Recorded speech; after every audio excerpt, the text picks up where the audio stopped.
오전 10시에 발표된 문재인 대통령 신년사 이야기를 살펴보겠습니다.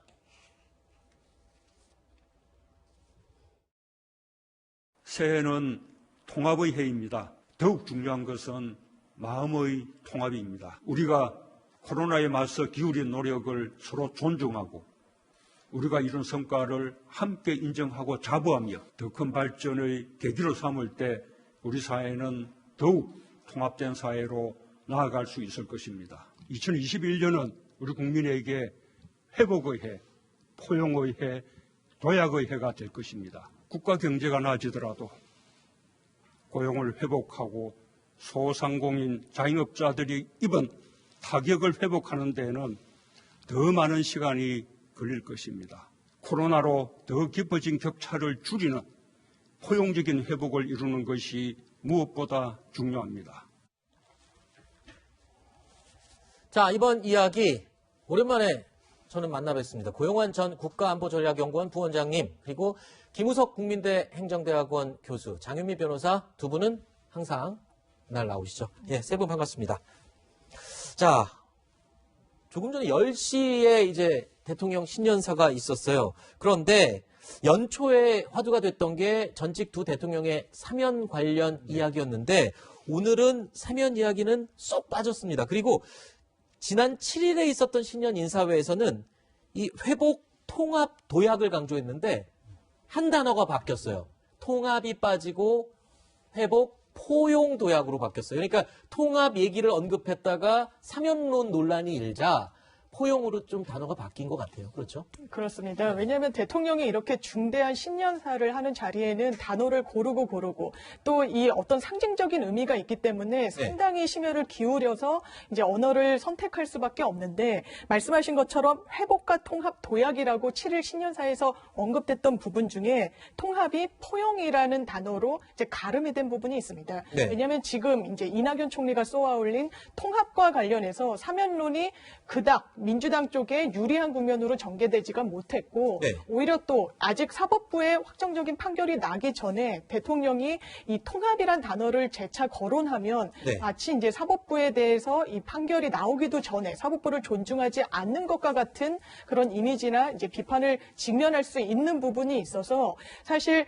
대통령 이명박 전 대통령과 박근혜 전 대통령의 사면을 떠올리게 하는 통합이란 단어를 이 비슷한 의미의 이제 포용으로 대체한 게 아닌가 이렇게 분석되고 있습니다. 네, 통합을 언급했다가 포용이란 단어로 대체가 됐다. 사실 이낙연 대표가 당 대표가 여당의 대표 아닙니까? 거기다가 차기 대선 주자이기도 합니다. 그런데도 그 네임값을 봤을 때는 이름값을 봤을 때는 좀 뻘쭘해졌어요. 물론 이 일각에서는 대통령을 대신해서 촉대를 메고 한번 던져본 것이다 이렇게 분석을 하기도 했는데 아무래도 여당 내부까지도 여론이 많이 안 좋았기 때문이라고 봐야 되는 거겠죠. 맞습니다.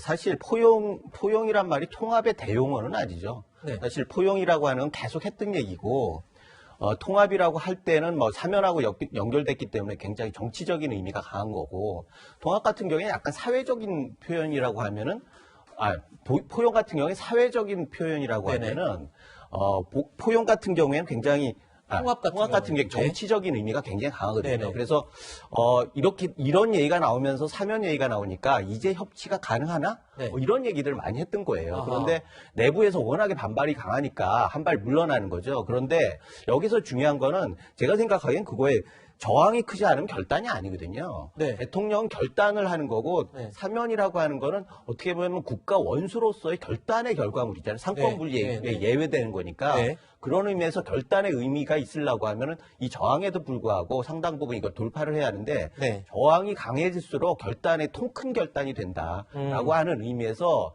이렇게 물론 숨고르기는 괜찮습니다. 네. 물론 그런데 이게 이렇게 그냥 묻혀져 버려가지고 모처럼 있는 협치의 기회가 네. 혹시 물 건너가지 않을까라고 하는 우려가 있네요. 그럼 통합이라는 단어가 포용이라는 단어로 바뀌었으면 너무 단순한 표현 같습니다만 이 사면론은 조금 멀어졌다 이렇게 봐야 되는 건가요? 꼭 그렇지는 않고요. 사실은 이게 그 통합 사면이라고 하는 거는 이런 반발도 있겠지만 네. 기본적으로 대법원 판결이라고 하는 게 그렇죠. 있죠. 그래서 절차적으로 상권 분리를 존중한다는 의미에서 약간 거리를 두는 측면이 있었을 거예요. 틀림없이. 그런데 네. 이게 내부의 반발 때문에 이게 묻혀지는 바람에 네. 고민에 들어간 거죠. 근데 그 여권에 있는 많은 분들은 이거 물 건너 가는 거 아니냐 이렇게 네. 얘기를 하는데 제가 보기에는 네.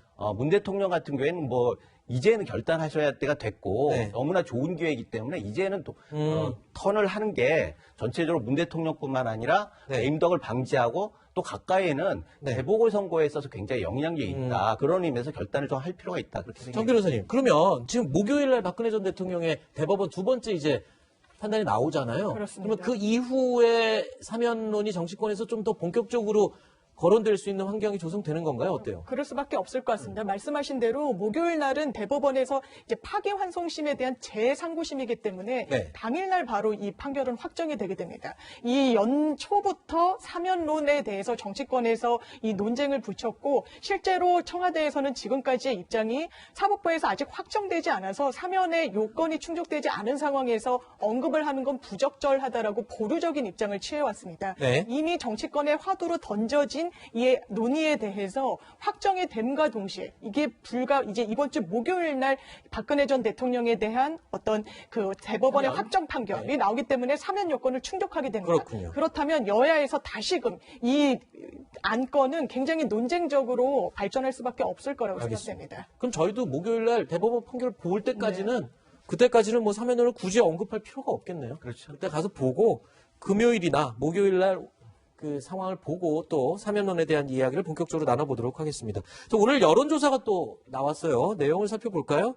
두 전직 대통령 사면이 국민 통합에 기여를 할 것인가 여부를 묻는 질문이었는데 리얼미터 여론조사 결과 56.1%가 기여 못한다고 부정적으로 답을 했고요. 38.8%가 기여할 것이다. 이런 조사가 나왔습니다. 어떻게 보세요? 김 교수님이 국민들 여론이 상당히 안 좋아요. 이런 여론을 등에 업고도 사면이 진행되는 게 분위기가 형성이 될까요? 조금 전에 두 분은 또 대법원 판결이 나오면 네. 뭐 본격적으로 또 논의가 될 거다 했는데 국민 여론은 지금 분위기 안 좋아요. 정치권이랑 좀 온도가 달라요. 이거는 지금 현재 상황의 얘기고 네. 또 내용을 좀 들여다볼 필요가 있어요. 지금 기여한다라고 하는 게 38.8%잖아요. 네. 이게 작은 수가 아닙니다. 네. 지금 이 같은 조사에서 대통령 지지보다 지금 높게 나와요. 네. 그런 측면이 있고 또 하나는 지금 기여하지 못한다는 56.1% 같은 경우에도 네. 관심이 없는 게 있어요. 아. 그러니까 이게 적극적인 반대가 아닌 거예요. 뭐 큰 차이가 없다. 그런 경우에는 38.8%의 국민들을 대상으로 해서 선언적으로 결단하는 게 네. 굉장히 도움이 된다라는 거죠. 뭐 공보다 해몽이라고 수치는 이거 통계 자료는 참 해석하기 나름이에요. 장 변호사님도 같이 보세요. 38.8%가 기여 못한다고 대답했는데 지금 김 교수님은 이거 상당히 높은 비율이다 얘기하거든요. 저는 기여하지 못한다라고 하는 그 수치가 과반을 넘었다는 점, 그리고 그러실 이 것 기여 같았어요, 두 분 못함과 기다리는데. 기여하지 않을 거라고 이 표차가 거의 이 뭐 오차 범위를 벗어나는 것뿐만 아니라 20% 포인트 정도의 어떤 격차를 보이고 있습니다. 이 부분은 사실 사면의 요건만 충족됐다고 해가지고 사면 논의가 힘을 받는 것이 아니라 사실상 이명박 전 대통령 같은 경우에도 다시 재수감된 지가 얼마 되지 않았고 확정 판결이 나온 지도 그렇게 오래되지 않았습니다. 박근혜 전 대통령 같은 경우 이번 주 목요일에야 확정 판결이 나오는 이런 구조이기 때문에 네. 사실상 뭐 촛불을 들었던 이런 시민들이 과연 지금 사면을 해주는 이 시점이 정당한가에 대한 의문을 표하는 게 아닌가라는 네. 생각이 듭니다. 제가 조금 전에 언급할 때 기여 못한다와 기여한다를 거꾸로 바꿔서 말씀을 드렸습니다. 죄송합니다. 기여 못한다고 대답한 이 설문조사 결과가 56.1%였고요. 두 전직 대통령의 사면이 국민 통합에 기여할 것이다라고 대답한 이 비율이 38.8%였습니다. 수정해서 다시 말씀을 드리겠습니다. 자, 그리고 계속해서 이야기를 나눠보도록 하겠습니다. 자, 그런데 지금 또 이런 얘기도 나왔어요. 지금 여론조사 결과 문 대통령의 국정 지지율에서 긍정평가와 부정평가, 긍정평가가 35.5%, 부정평가가 60.9%를 기록했습니다.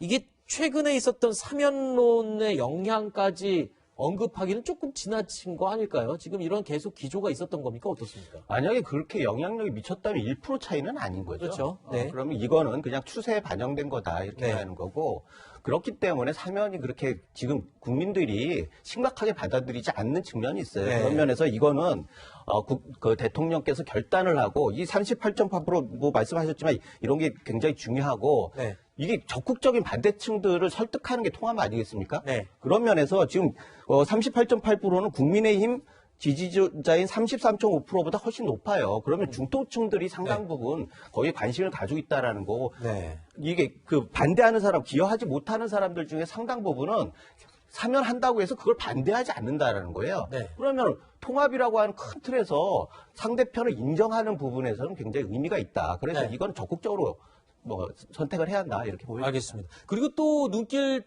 끄는 설문조사 결과가 나왔어요. 정당 지지율도 살펴볼까요? 정당 지지율 설문조사 결과가 나왔는데 국민의힘이요. 이 33.5%로 민주당 29.3%보다 오차범위 밖에서 앞서는 것으로 나왔어요. 장 변호사님. 네. 이 국민의힘이 약진을 했다라고 봐야 될까요? 솔직히 얘기하면 야당이 잘한 것도 없잖아요, 지금 최근까지. 그렇습니다. 실제로 지금 여론조사의 결과물은 추세라고 할 수 있는데 네. 그러니까 대통령 지지율과 여권의 지지율이 하락세 국면을 계속 유지하고 있는 부분은 사실 K방역이라고 해서 이 코로나 전국에서 국정 운영을 상당히 잘했다라는 평가를 받았는데 최근에 동부구치소 사태 이런 부분이 네. 어떤 결정적으로 그 원인을 미치지 않았나라는 생각이 들고 또 네. 눈여겨봐야 되는 지점들이 지금 보궐선거를 앞두고 있는 서울과 부산 같은 경우에도 오차범위 밖에서 네. 이제 야당이 국민의힘이 더 우세한 추이를 보이고 있다라는 그런 부분입니다. 그래서 네. 아마 이 추이를 역전하지 못하는 이상 이제 재보궐 선거에도 여권으로서는 좀 빨간불이 켜졌다 이렇게 네. 전망을 할 수 있을 것 같고 네. 호남을 제외한 전 지역에서 지금 이 정당 지지율이 더불어민주당이 국민의힘에 뒤지는 양상을 보이는 지표가 나오고 있습니다. 지금 장 변호사님은 이 민주당이 원래 K방역,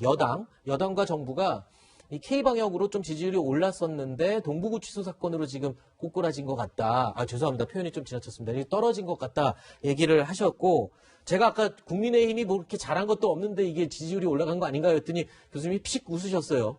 어떻게 보십니까? 그건 뭐 부인은 할 수는 없죠. 네. 지금 상황에서는 뭐 저는 피고 웃은 건 아니고요. 동감의 의미에서 네. 웃은 건데 네. 실제로 뭐 지난번 그 탄핵 국면에서 뭐 그 박근혜 전 대통령이 탄핵되셨으니까 이쪽 정부가 바뀐 거죠. 뭐 네. 그쪽에서 잘해서 한 건 아니지 않습니까? 네. 그런데 그렇게 하면서 또 문재인 대통령이 굉장히 말씀을 네. 미래지향적이고 굉장히 희망적으로 많이 말씀하셔가지고 그렇죠. 지지도가 굉장히 높았고 그건 기저효과가 있는 거예요. 기본적으로. 그래서 그 기저효과 대비해서 말씀이 좋았고 그 다음에는 퍼포먼스가 그렇게 나와야 하는데 네. 이 괴리가 있었던 거죠. 네. 그래가지고 지금 고전을 하고 있는 건데 네, 네. 사실은 지금 맞습니다. 반사이익 맞아요. 그런다고 하면 이 반사이익을 어떻게 적극적인 지지층으로 바꿀 것인가 네. 이 부분에 있어서는 리더의 문제입니다. 지금 네. 국민의힘 같은 경우에는 리더가 보이질 않아요. 네. 당도 그렇고 지금 당은 그 정통성 있는 당 뭐 죄송하지만 그게 아니라 임시 지도부 아니겠습니까? 네. 게다가 다음에 야권 대권 주자 후보에도 1등을 못 하고 있어요. 네. 서울시장 후보도 1등이 아니지 않습니까? 네. 그런데 정당은 엄연히 있어요. 네. 그런 면에서 이건 반사이익을 적극적인 지지로 바꾸지 못한 걸 네. 단적으로 보여준다 이렇게 보여집니다. 야당이 비대위 체제여서 지금 임시 체제다 이런 점을 짚어주셨고 이 야당이 강력한 리더십이 있는 리더가 없다라고 말씀해 주셨는데 아니 그 얘기 지금 몇 년째 하고 있는 거예요. 알겠습니다.